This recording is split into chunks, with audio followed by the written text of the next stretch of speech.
It is the Raw wrap-up on Mike Sorg at Sorgatron on the Twitter, ready to talk Monday Night Raw, just mere moments after it's gone to air, at least on my feed here. I know I'm on a little bit of a delay. With me is, from Poughkeepsie, New York, Mad Mike. Oh, Sorg, Raw was so much better last week. Oh, because you were there. The crowd was more attractive last week. Oh, Sorg. come on. Also, it wasn't in Ohio. Also an advantage. I mean, you know, fuck Ohio. Well, Ohio. But no, this is the Raw wrap-up. We talk about Raw moments after it goes off air. As I mentioned here, we're on YouTube Live, where you can subscribe to the Raw wrap-up under the Wrestling Mayhem Show Sorgatron Media banner with links at WrestlingMayhemShow.com. We're on iTunes, Stitcher, Google Play, and of course, the video versions are live here on YouTube and after the fact for Wrestling Mayhem Show and the Facebook page, Wrestling Mayhem Show, where we do other live stuff over there as well. So it behooves you to subscribe to both. Raw. Yes. Raw. Wow, Raw tonight. What do you think of initial thoughts? There's gonna be a lot of things without a championship, Sorg. I'm honestly not taking track. I'm not worried about it. Let me see what the landscape is after Payback, because they can do whatever they want till then. There's going to be a lot of things without a championship. This is your first concern? No, really? Yes, it absolutely is. It absolutely is, because the champion we have on Raw, the champion, sucks. Dean Ambrose is horrible. Okay. How much? If Kevin Owens was still on Raw and Dean Ambrose was on SmackDown, I would not have as much of a concern. But Dean Ambrose is the worst when he is holding a championship. He is great when he's chasing one. He is the worst when he's holding one. Okay. Why is that? Why do you think so? I believe Miz actually perfectly summed it up. He did. He gets lazy and complacent. Like, I think that is literally the reason. Yeah, first you're sad because like, oh man, the Miz went to Raw, but it's like the Miz went to Raw. A lot of the changes and everything between that and call-ups and everything, I feel like Raw has a lot of that energy that SmackDown has. Nope. Nope. Miz TV I thought was great and fun. Miz TV was great until Dean Ambrose came out. No, I'm sorry. Without a championship, Miz isn't saving that for you? No. Miz had so much momentum on SmackDown. Miz was primed for a WWE Championship run. Now he's primed for nothing because there's no way anyone but Roman Reigns is bringing Brock Lesnar. Name me one person on that roster that is beating Brock Lesnar. That isn't Roman Reigns. Mike? Yeah? I don't give a shit about Brock Lesnar right now. I do. I want there to be a main championship on Raw. I'm worried about tonight's Raw and a ring exploding and a great women's match and a great Cesaro versus Jeff Hardy match. I want there to be a championship on Raw. Okay. I want there to be a championship on Raw. Technically, you have something going with Bray Wyatt. No, you don't. Bray Wyatt's not winning at Payback. Are you kidding me? The only reason that match is taking place at Payback is because guess who ain't wrestling at Payback? Brock Lesnar! That's the only reason that shit's happening at Payback. A Raw exclusive pay-per-view with a SmackDown guy in the main event. I mean, and if Bray Wyatt wins back the WWE title, I will eat my words gladly. In fact, I think they should do that. It would be an interesting dynamic because then you have no world title. No, you have no. No. We're getting some comments. So, like, First of all, he is taking offense at the Ohio comments. No love for Dean. I'm sorry. Until the first round of the playoffs is over, my comments about Ohio stand. This is true. We got to have that hockey factor. It's going to be rough for a lot of people that aren't Pittsburgh. To be fair, that might be over tomorrow night. Listening to the show, so that might be over tomorrow night. So Wheels is in there. He's saying he enjoyed and he really enjoyed Raw, and that's saying a lot. Devil's Advocate is out there saying this Raw is the shit. Fuck Brock right now. All this shit that happened tonight, and he talks about Brock. I'm agreeing with this person, by the way. That's fine. That slam, though, he broke the ring from Wolves of Justice out there. Yeah, I know. This was the spot they wanted to do the first time these guys fought, but they couldn't because Rock needed to film a segment for his movie. Well, okay. That's exactly what it is. Is that the reasoning? Braun was amazing tonight. Do not get me wrong. Great. Braun was the highlight of the show. It was by a long shot. It was Monday Night Braun. It was shit. Why didn't I make that the title? Damn it! You are exactly right. Monday Night Braun. That's exactly it, Sorg. That's exactly it. No, but Braun Strowman's been killing it. But I like logic in my head. Braun Strowman ain't beating Brock Lesnar. Because the only time they've interacted, Braun Strowman walked away. He looked like Rhino dropping a plate of crackers. No, I mean, in the end, if you want to get all wrestling logic-y and booking and how this is going to probably go, that's how my brain works. So the only way they can do this properly, you think 5 weeks ahead instead of the show you're watching tonight. Yeah. As we say every week here, same argument. Anyways, but still, like it was. The fact is, you had what is it? Bubba Ray, Bully Ray is out there tweeting 505 live with these two in the main event. That's pretty I funny. love Braun just attacking everybody that apparently the internet has a problem with in the back. He wanted to keep Kalisto as a pet. He apparently did. I'm like, oh look, Braun found a small child with a lucha mask. No, Braun is Groot, and he wanted Kalisto to be his Rocket Raccoon. I'm pretty sure that's what was going on. He was going to go find Batista so they can make a real Guardians of the Galaxy. Well, worked for one WWE star, so what's up, Batista? Can't teach that. But no, I thought that was fantastic. Let's roll back again. Let's just roll back through the show. Jeff Hardy and Cesaro, I thought was a fun match. It was kind of the dream match. I didn't know I dreamt about. And I was disappointed. You were disappointed? No, not by the match. The match was fine. The match was perfectly cromulent. The promo. The promo beforehand. Why? Because they're not broken? Because they're not broken enough for you? They're not anything. They're just around? They're not anything. They're just Matt and Jeff here to have a good time. That's all they need to be. That's not all they need to be. I wish it was more. For something better, Sorg. They did something better. That hard. They did something better, and that's how they got back to Raw. Yeah, to do nothing. Do you know why I wanted the Hardys to get re-signed by WWE, Sorg? It ain't to have Mutt and Jeff go like 2005 again. I wanted flying drones. I wanted King Maxwell on 205 Live. I want Senior Benjamin. I want all of these things. We ain't going to get any of them. And guess what? It's TNA's fault. Can you settle for a CG owl during the Hardys matches? I would love a CG owl during the Hardys match. No, we've been getting it. Did you watch? The owl kept popping up in the corner and they ran the commercial. Wait, what? You're nuts? Are you watching Raw, man? I am watching Raw. Sponsored by whatever allergy medication that has that fucking owl. Oh. And then that doesn't count. No. That doesn't count. During the match. Didn't they do this last week too? Because during the match. I didn't see last week's. I was there live. Okay. No, this is the second week in a row that they've done this. I must have missed it then. I must have missed it then. Also, definitely the Hardys match too. Last week on Raw. But during the beginning of the match, they're running an allergy medication promo with the owl sitting in the corner of the ring, basically, the way that they shot it. And then they ran a commercial of the creepy CG owl I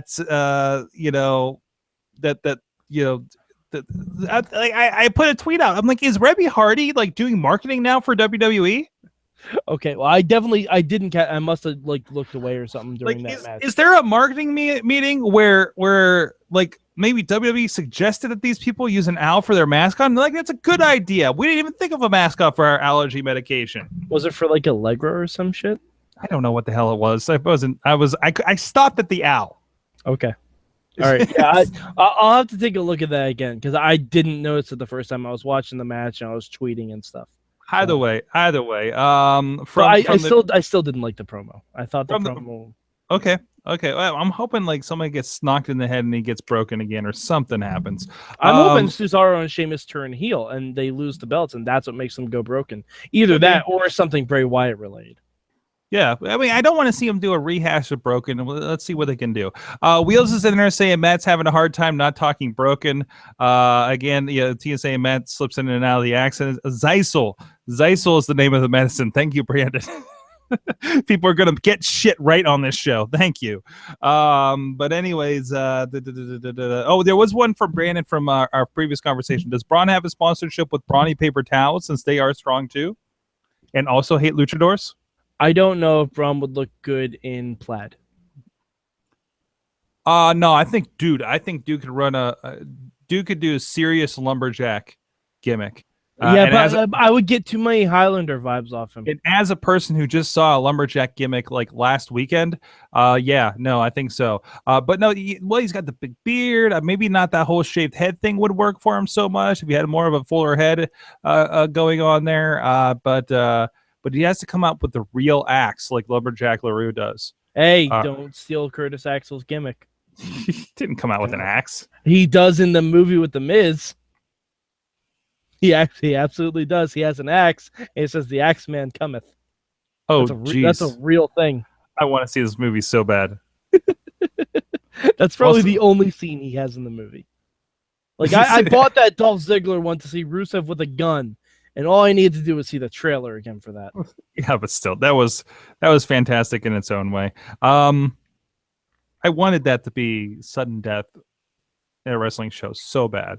Anyways, we're getting off on several different topics. Other things on Raw tonight. We did have the women's title number one contender. I loved it.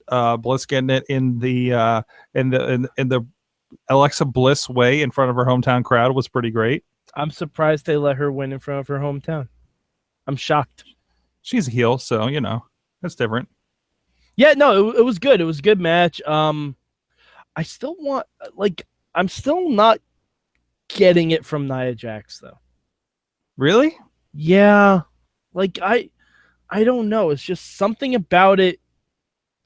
She's not vicious enough, but she's trying to look like she is. I don't know. It's just something about it. I like Nia Jax. I like the concept of Nia Jax, but I'm not getting it. I mean, she's not to the effect of, we would always kind of joke about like Bobby Lashley, right? Like, he looks like he should be a tough dude. He's probably seriously a tough dude, but he's way too happy, right?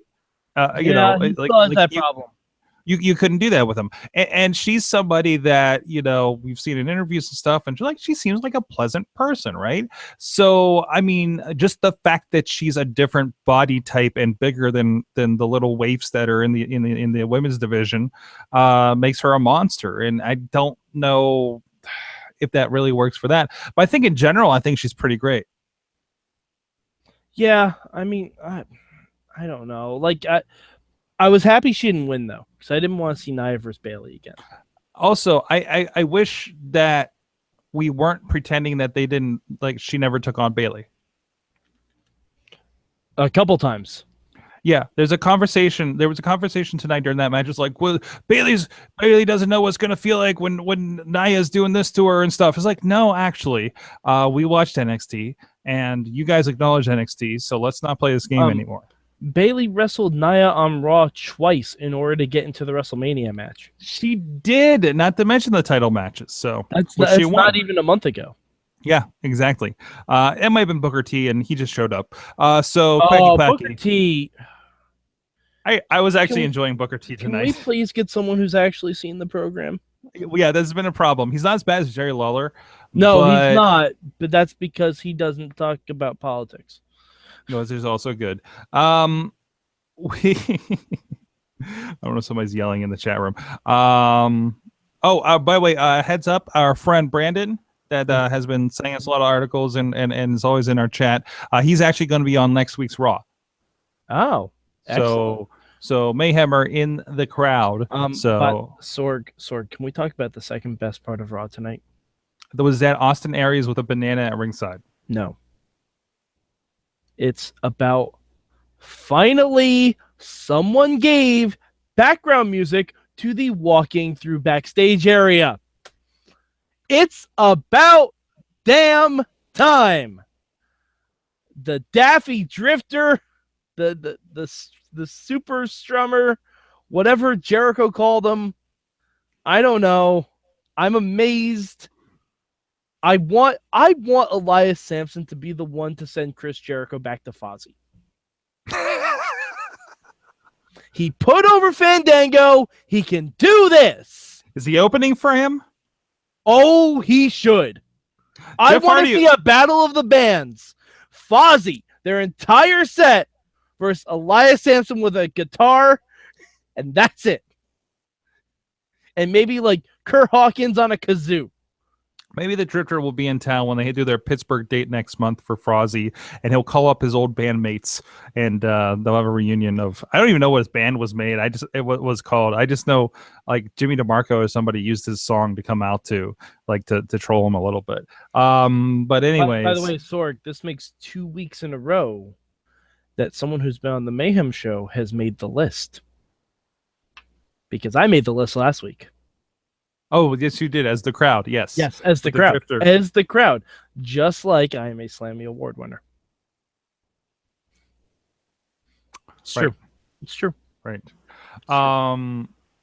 It's damn true, actually. Oh, there's so much great stuff going on.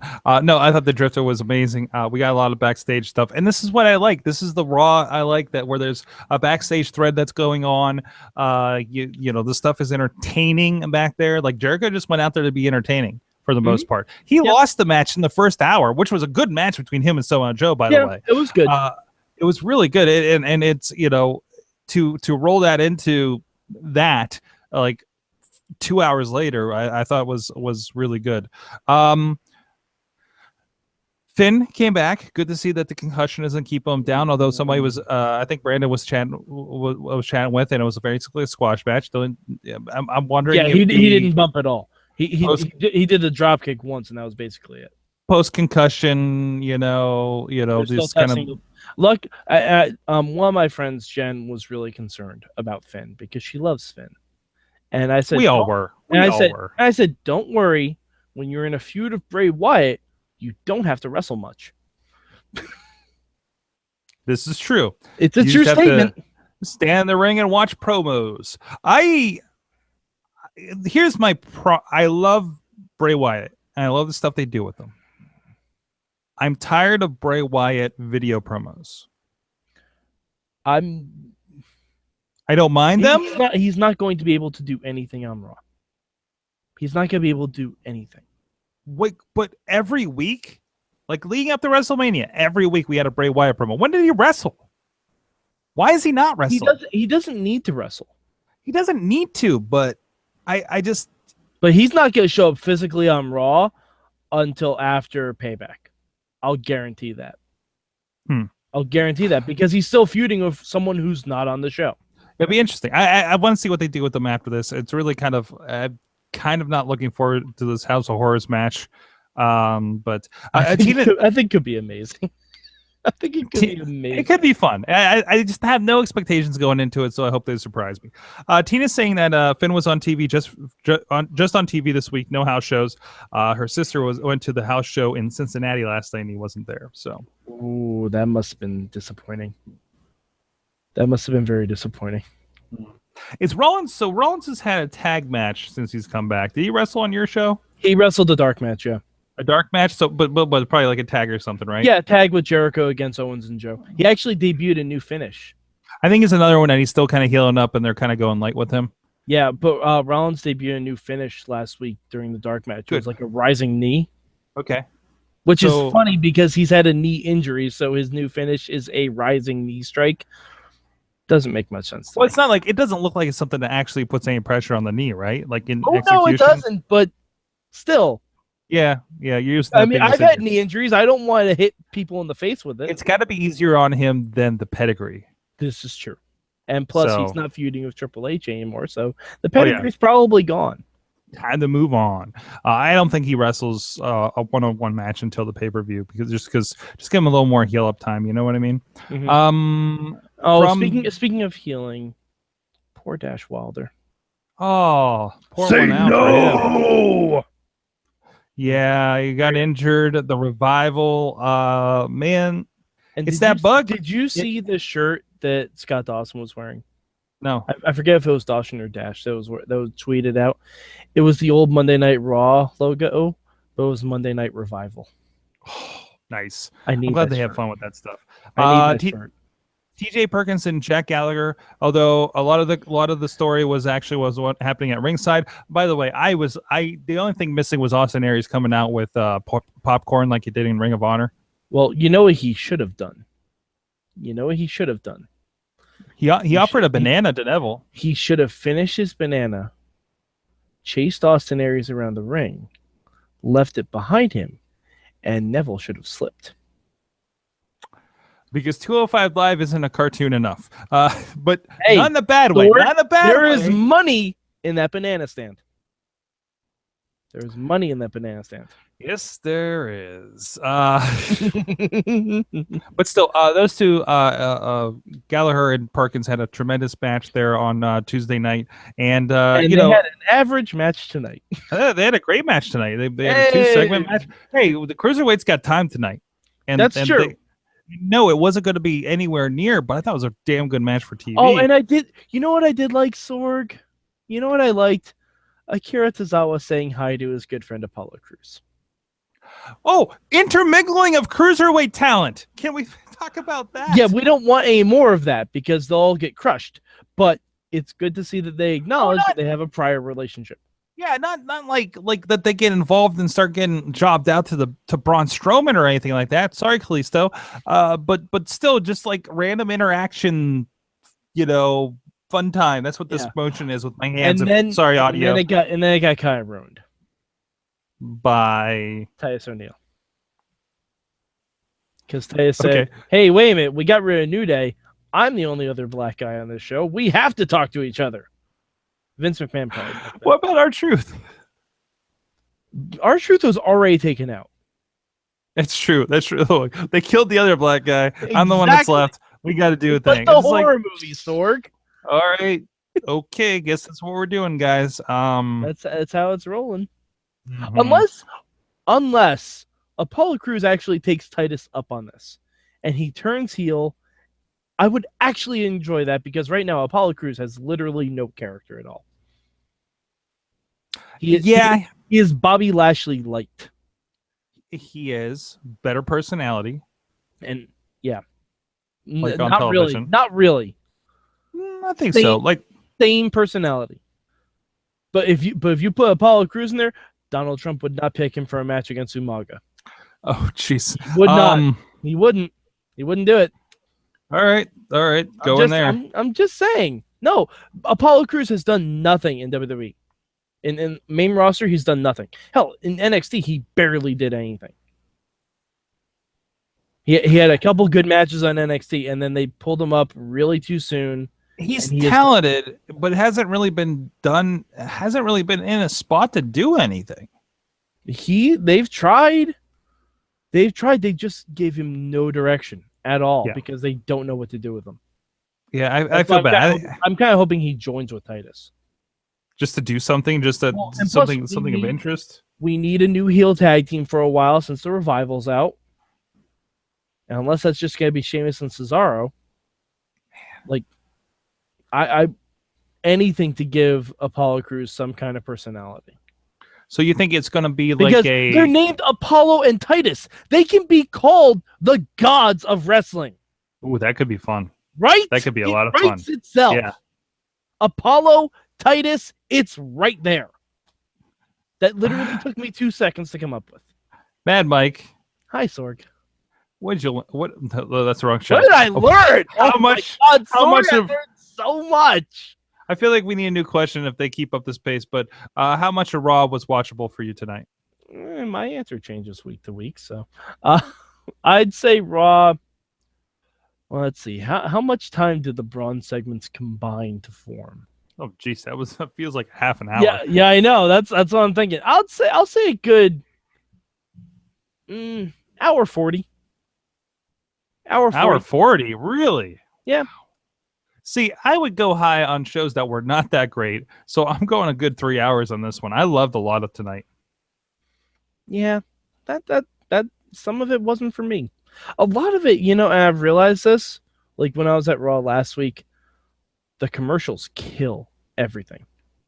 Oh yeah, The it kills commercials the kill pacing. the momentum, the pacing of the show, especially when it's in between a match. Like almost at this point, if you have a match that has more than one commercial break in it, I tune out. Like unless there's an actual purpose for it, I tune out.